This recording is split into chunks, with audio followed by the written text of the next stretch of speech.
পিওকে এর full form হলো Pakistan occupied Kashmir. 1947 সালে 15ই আগস্ট ভারত স্বাধীন হয়। 1947 সালে 14ই আগস্ট পাকিস্তান রাষ্ট্র তৈরি হয়।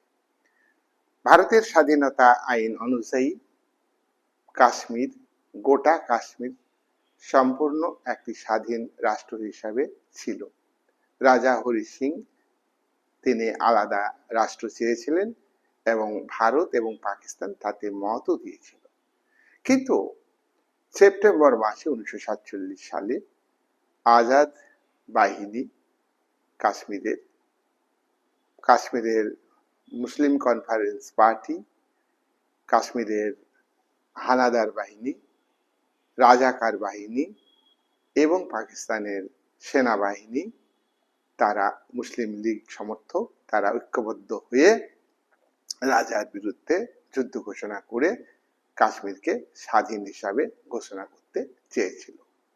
রাজা হরি সিং আক্রমণ প্রতিরোধ করতে না পেরে দিল্লিতে এসে ভারতের নেতাদের সঙ্গে চুক্তি করে এবং চুক্তিতে সই করে যে কাশ্মীর ভারতের অবিচ্ছেদ্য অংশ।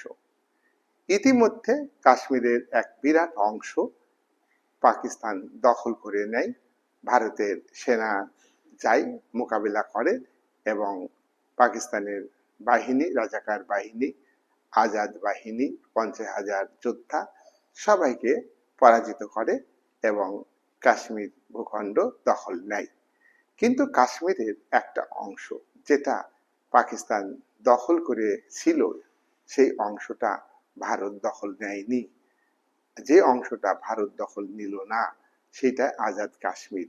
আর যেটা ভারত দখল নিল পাকিস্তানের হানাদার বাহিনী, রাজাকার বাহিনী এবং আজাদ বাহিনীর সেনাদের মোকাবিলা করে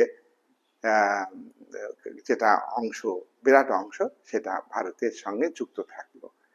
গোটা কাশ্মীর আইনগতভাবে ভারতের অবিচ্ছেদ্য অংশ, কিন্তু ভারত যেহেতু তখন দখল নিল না, সেই অংশটা পাকিস্তান অকুপাইড কাশ্মীর নামে পরিচিতি লাভ করে, পিওকে।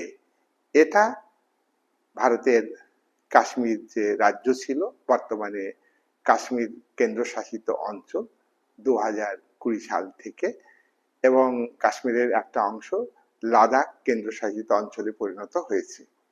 আর পিওকে পাকিস্তানের দ্বারা তৈরি সরকার, পুতুল সরকার দ্বারা পিওকে শাসিত হয়।